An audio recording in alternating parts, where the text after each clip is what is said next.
ಬೇಗ ಸಣ್ಣ ಆಗಬೇಕು ಅನ್ನೋ ಬರದಲ್ಲಿ ಏನೇನೋ ಡಯಟು ಎಕ್ಸಸೈಸಸ್ಸು ಎಕ್ಸ್ಟ್ರೀಮ್ ವರ್ಕೌಟ್ಸ್ ಎಲ್ಲ ಮಾಡಿ ಸಣ್ಣ ಏನೋ ಆಗ್ಬಿಡ್ತೀವಿ. ಬಟ್ ಆ ಲೂಸ್ ಸ್ಕಿನ್ ಬರುತ್ತಲ್ಲ ಅದನ್ನು ಏನು ಮಾಡ್ತೀವಿ, ಸೊ ಲೂಸ್ ಸ್ಕಿನ್ ಬರದೇ ಇರೋ ಥರ ವೆಯ್ಟ್ ಲಾಸ್ ಮಾಡಬೇಕಂದ್ರೆ ನೀವು ಸಸ್ಟೈನಬಲ್ ವೆಯ್ಟ್ ಲಾಸ್, ಸಸ್ಟೈನಬಲ್ ಅಂದರೆ ಲಾಂಗರ್ ರನ್ನಲ್ಲಿ ನಿಮಗೆ ಹೆಲ್ಪ್ ಆಗುವಂಥ ವರ್ಕೌಟ್ಸು ಡಯಟ್ಸು ಎಲ್ಲ ಮೇಂಟೈನ್ ಮಾಡಬೇಕು. ಫಸ್ಟ್ ಥಿಂಗ್ ಕ್ಯಾಲರಿ ಡೆಫಿಸಿಟ್, ತುಂಬ ಕಮ್ಮಿ ತಿನ್ನಬಾರ್ದು, ಸರಿಯಾಗಿ ತಿನ್ನಬೇಕು. ಯಾವ್ದನ್ನ ಸರಿ ಕಮ್ಮಿ ತಿನ್ನಬೇಕು, ಯಾವ್ದನ್ನ ಜಾಸ್ತಿ ತಿನ್ನಬೇಕು ಅಂತ ನಿಮಗೆ ಗೊತ್ತಿರಬೇಕು. ಮತ್ತು ಉಪವಾಸ ಬೀಳೋದು, ಹೊಟ್ಟೆ ಹಸುವಿಂದ ನಳ್ಳಾಡೋದು, ಮತ್ತು ಸರಿಯಾಗಿ ತಿನ್ನದೇ ಇರೋದು ಅದೆಲ್ಲ ಕೂಡ ಮಾಡಬಾರ್ದು. ಸೊ ನಿಮ್ಮ ಬಾಡಿನ ಆ ಥರ ಎಲ್ಲ ಮಾಡೋದ್ರಿಂದ ಟಾರ್ಚರ್ ಕೊಟ್ಟಂಗೆ ಆಗುತ್ತೆ ನಿಮ್ಮ ಬಾಡಿಗೆ. ಸರಿಯಾದ ಆಹಾರ ಕೊಟ್ಟು ಅದನ್ನು ಪೋಷಣೆ ಮಾಡಬೇಕು. ಆಮೇಲೆ ಇನ್ನೊಂದು ಸಲ ಏನಂದರೆ ತುಂಬ ಇಂಟೆನ್ಸಿಟಿ ವರ್ಕೌಟ್ ಕೂಡ ಮಾಡಬಾರ್ದು.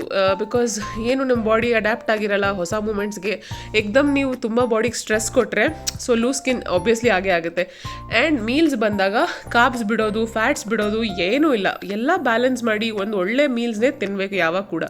Last but not least consistency and patience. ನಾವು ಇಷ್ಟು ದಪ್ಪ ಆಗಿದ್ದೀವಿ ಅಂದರೆ ಎಷ್ಟು ಟೈಮ್ ತೊಗೊಂಡಿರುತ್ತೆ ಅನ್ನೋದನ್ನ ನೀವು ಫಸ್ಟ್ ತಲೆಯಲ್ಲಿ ಇಟ್ಕೊಳ್ಳಿ. ಸೊ ಆಬ್ವಿಯಸ್ಲಿ ಅದು 3-4 ತಿಂಗಳಲ್ಲಿ ಇಳಿಯುವಂಥ ಮಾತಲ್ಲ ಅಲ್ವಾ.